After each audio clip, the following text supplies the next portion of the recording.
Alors, comment choisir le support le plus adapté à notre communication? Alors, il y a différents critères qu'il faut quand même étudier. On ne choisit pas un média parce qu'il nous plaît, parce qu'on a envie d'y apparaître. Il faut qu'il corresponde au produit et surtout à la campagne qu'on veut mener.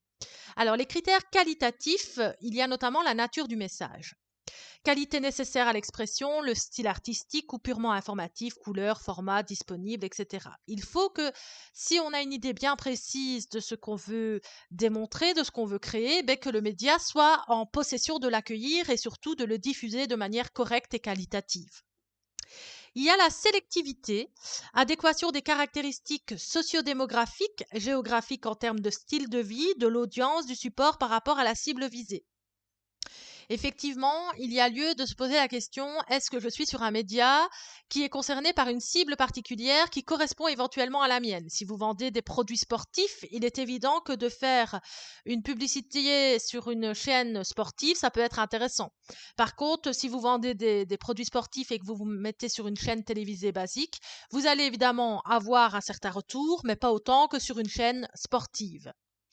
Maintenant, l'inverse est également possible, c'est-à-dire que si maintenant vous vous positionnez sur une chaîne sportive avec par exemple de l'alimentaire fast-food, on est bien d'accord que normalement ce n'est pas le public cible et que là vous allez faire un flop total. La sélectivité est donc très très importante. Le style de vie.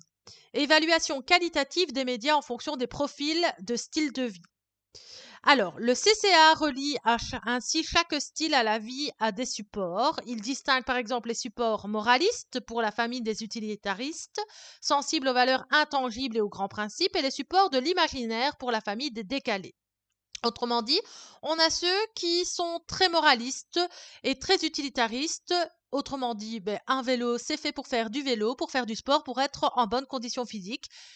CQFD, ce qu'il fallait démontrer, c'est un but précis. Et puis on a les imaginaires, ceux qui sont un peu décalés, un peu loufoques, un petit peu marginaux. C'est les gens qui vont être plus dans des publicités qui sont plus créatives que utiles pour la marque. Et donc, il faut voir un peu le style de vie que la personne a. Est-ce qu'elle est plus dans le laisser vivre ou dans le contrôle de sa vie? Ça, c'est très intéressant au niveau du style de vie. Nature du produit. Adéquation entre la nature et du produit et celle du support. Donc là, on rejoint un peu la nature du message, que ce soit la nature du message ou du produit. Vu que le message doit être lié au produit, on est à peu près dans la même chose. Comme je vous disais tout à l'heure avec le produit sportif vendu sur une chaîne sportive, ça doit être en adéquation. La probabilité de perception. Donc, probabilité pour que le message soit perçu par la cible. Comme je vous disais tout à l'heure en exemple, on est bien d'accord que si vous avez un produit pour enfants, il faut aller vers le public cible à des tranches horaires où on trouve le public cible devant son écran de télévision. Évidemment, je parle toujours au niveau télé parce que c'est plus imagé, mais ça peut être la même chose évidemment sur les réseaux sociaux ou sur les radios ou les magazines. Alors, le contexte du support. Alors, il y a l'ambiance de perception du message, caractéristiques générales du support, qualité typographique, doctrine politique, place accordée aux faits divers, prestige, opinion expérimentée, crédibilité accordée, couverture géographique. Autrement dit, notre support, est-ce qu'il est fort développé? Est-ce qu'il y a beaucoup d'audience? Est-ce qu'il y a beaucoup de gens qui le regardent? Est-ce qu'on a des gens qui sont de cultures diverses? Est-ce que ce sont des gens qui ont une opinion ouverte? Est-ce que ce sont des gens qui ont vraiment une ouverture d'esprit? Est-ce que c'est des gens qui vont être ouverts vis-à-vis de notre produit sur telle ou telle chaîne? Autrement dit, est-ce que le support correspond à notre produit? Le degré de saturation publicitaire, liaison entre le volume de publicité dans le support et la qualité de l'espace. Comme je vous disais tout à l'heure, Facebook est totalement saturé. Donc, autrement dit, d'abord par le problème des bugs techniques parce qu'il est saturé, donc de plus en plus de bugs techniques, donc les gens sont évidemment très mécontents du service donné et forcément, il y a un retour négatif par rapport à ça. Alors aussi au niveau Facebook, il y a tellement de gens qui font de la publicité à Facebook que finalement la plupart des petites publicités ou avec un budget moindre se perdent dans la masse. Et donc de ce fait-là, on se retrouve avec des publicités qui sont payantes et dont les gens ne sont même pas vus par leur public cible car des grosses enseignes qui payent beaucoup plus cher les publicités Facebook passent au-dessus. Et il faut savoir que sur un mur d'une personne, d'un profil Facebook, vous avez une sélection de 25 à 30 publicités qui vont s'afficher, pas une de plus. Autrement dit, c'est celles Je vais prendre un exemple. Si vous êtes une boutique de vêtements et que vous mettez un petit budget publicitaire Facebook, mais qu'à côté de ça, la personne que vous ciblez a aimé des grandes surfaces, des grandes distributions comme H&M, Zalando, ou encore, je ne sais pas moi, Pimki, etc. Ben, s'il y en a 25 ou 30, ces grandes enseignes avec les grands bons budgets vont apparaître sur le mur et vous, même si vous êtes 26e ou 31e, ben, vous passez à la trappe alors que vous avez payé quand même, mais ça n'apparaîtrait pas sur le mur du profil Facebook parce que le maximum autorisé est déjà puisé par les grandes enseignes et grandes distributions qui payent très cher. Et ensuite, les concurrents. Donc, nature des messages, importance des investissements, type de support choisi. Donc, que font les concurrents pour leurs médias?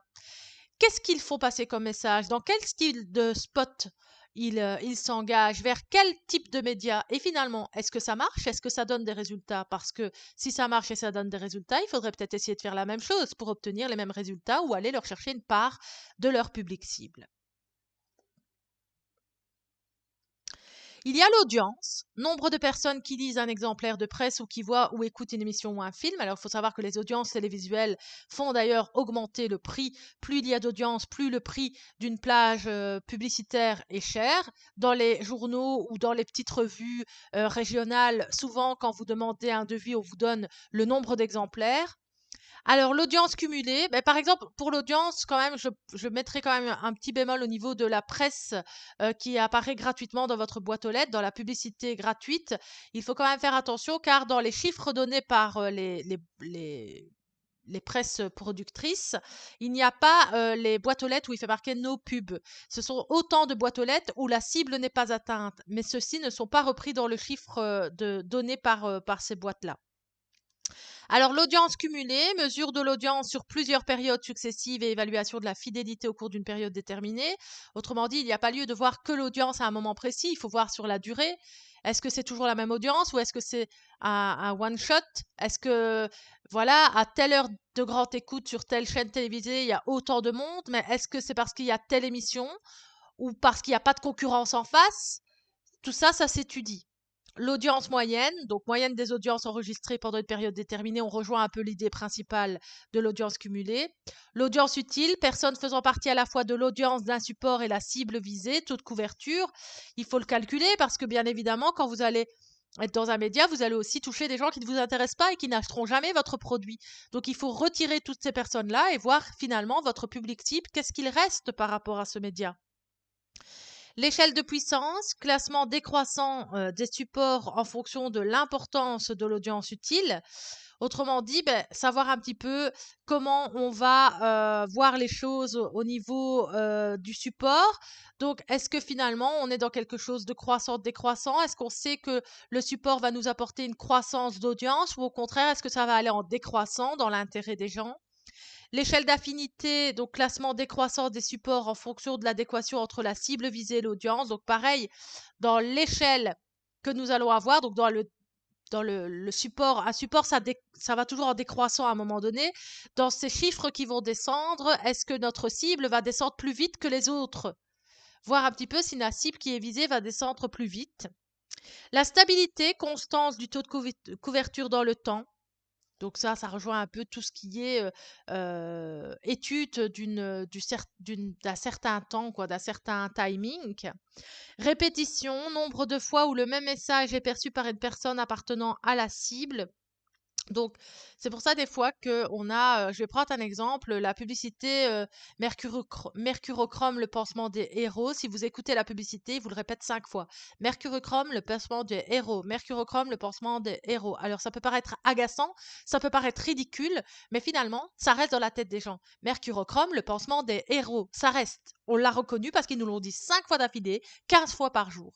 Donc, est-ce que ça peut apporter quelque chose? Alors, certes, c'est pas très joli, hein. C'est pas très travaillé comme publicité, mais si c'est efficace, pourquoi pas? Le contact, rencontre entre le support et une personne appartenant à la cible se traduisant par une occasion de voir, ODV, ou d'entendre, ODE, le message.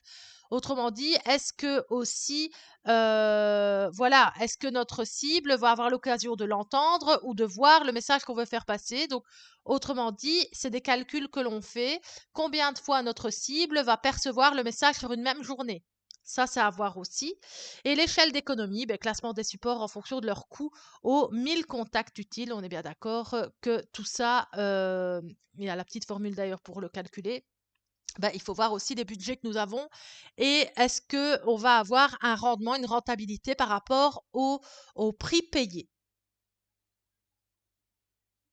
Alors, le plan des supports, il doit préciser la combinaison des supports sélectionnés. Donc, autrement dit, qu'est-ce qu'on veut? On veut de l'audio, on veut du visuel, on veut des pancartes, on veut une annonce publicitaire, on veut des publications Instagram, des publications Facebook. Qu'est-ce que ça va reprendre? Le nombre d'insertions ou de passages dans chaque support. Autrement dit, ben voilà, généralement, à la télévision, ça se passe comme ça et à la radio aussi. Je veux passer 15 fois par jour pendant 15 jours, donc un peu le rythme auquel ça passe, le rythme de passage et de déroulement dans le temps. Donc, le nombre d'insertions, en fait, et le rythme de passage vont dépendre l'un de l'autre, puisque forcément, si vous voulez passer 15 fois par jour, ben forcément, le nombre d'insertions va être de 15 fois minimum. C'est un peu logique. Et le budget, évidemment, que tout cela va vous coûter.